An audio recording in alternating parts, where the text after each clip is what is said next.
Evangelio según San Marcos, capítulo 10, versículos del 17 al 27.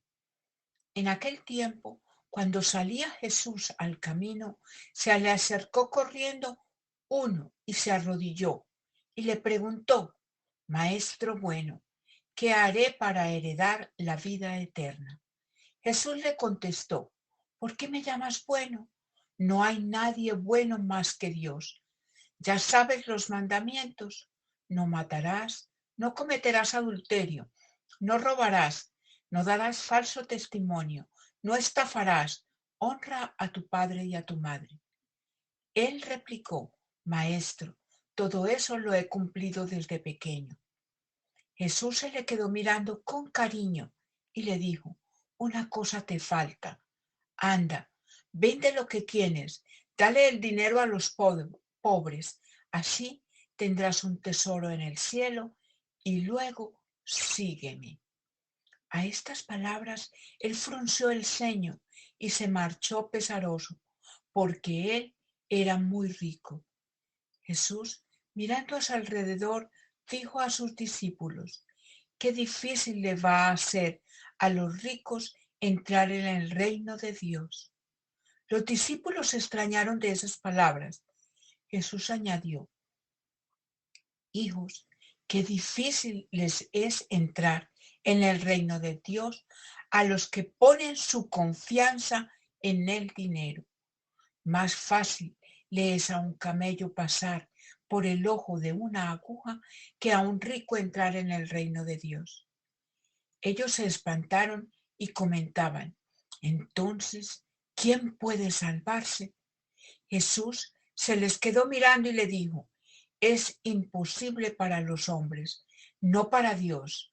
Dios lo puede todo. Palabra del Señor. Gloria a ti, Señor Jesús. Espíritu Santo, que entendamos que la fe es una gracia que tú concedes a quien la pide con humildad. Muy buenos días a todos. Hoy y esta semana vamos a leer, como en la primera lectura de la primera carta del apóstol San Pedro. Lo más llamativo de este escrito es que en sus 5 capítulos hace una hermosa síntesis de todo el Nuevo Testamento.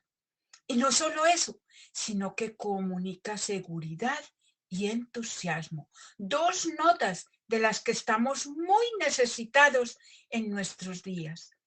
Esta carta está dirigida a las comunidades rurales, poco organizadas y de extracción humilde: campesinos, pastores, gente de clase baja. Todo esto las hace más vulnerables en medio de una sociedad hostil. Este es un contexto histórico del momento en que se escribieron las cartas. Leámoslo, por favor. Por eso, el autor de esta carta subraya mucho la solidaridad que tiene que existir en el seno de las comunidades cristianas para poder soportar cualquier contratiempo. Nosotros debemos hacer lo mismo. No estemos aislados de nuestra comunidad. Hoy me voy a fijar en solo una frase que dice: ¿no habéis visto a Jesús, a Jesucristo, y lo amáis? Para relacionar esta primera carta del Evangelio con el Evangelio de hoy. He aquí la extraña de la fe. ¿Cuántas veces nos vemos impotentes para justificar muchos aspectos de nuestra fe? Y sin embargo, nos sentimos visitados por una seguridad que no nace de los argumentos ni de nuestra buena conducta. Es esa fuerza que nace del amor. Es la misma fuerza a la que se refiere Jesús en el Evangelio, la que permite superar el cumplimiento de todos los preceptos y mandamientos para ir detrás de él. Sin la fuerza del amor, no vendemos lo que tenemos y no lo damos a los demás. Al contrario, con el paso del tiempo, caemos en la cuenta de que necesitamos buscar muchas más seguridades. Señor, hoy, seducida por algunas cosas y paralizado por otras, te pido que me concedas amarte por encima de todo, ya que lo que es importante para mí constituye tu don más precioso y posible, la fe. ¿Qué significa pasar por el camello por el ojo de una aguja? Y otra pregunta, ¿qué significa la expresión que es más fácil que un camello pase por el ojo de una aguja a que un rico egoísta entre en el cielo? Veamos la primera. Algunos sugieren que el ojo de una aguja era una puerta pequeña en la entrada de la ciudad de Jerusalén. Cuando la puerta grande para entrar a la ciudad, donde entraban los mercaderes y los animales, se cerraba de noche, esta pequeña puertecita se abría para los caminantes. Por lo tanto, por la puerta pequeña, que se llama ojo de aguja, no podían pasar animales grandes, como camellos, a menos que se encorvaran y les quitaran el equipaje.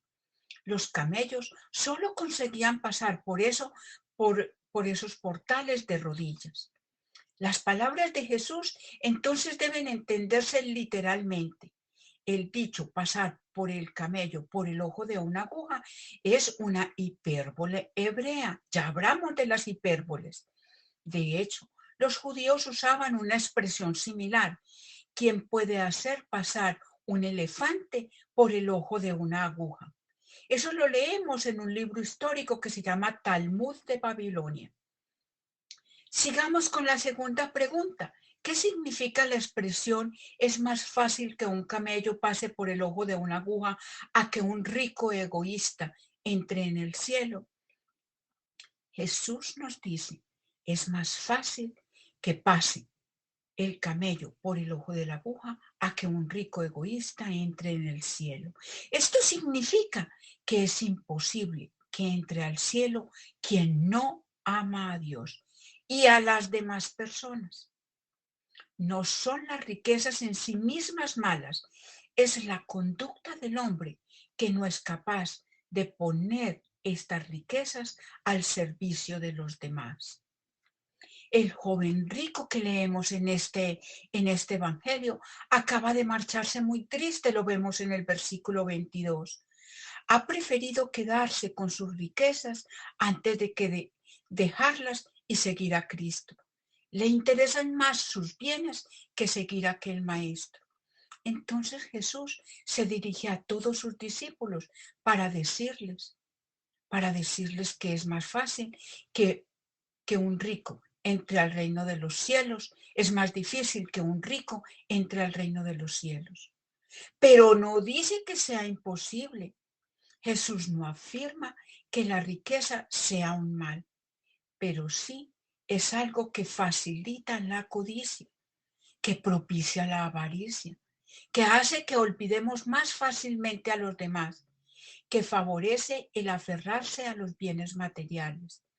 Para que se comprenda mejor esa dificultad, plantea un ejemplo realmente increíble, lo que nos hablaba Jesús. Y efectivamente, los discípulos reaccionan inmediatamente. Entonces, ¿quién podrá salvarse? Se trata de una pregunta que debería razonar con más fuerza en el mundo en que en este momento poseer bienes es una de las metas perseguidas con mayor empeño, con determinación y a toda costa.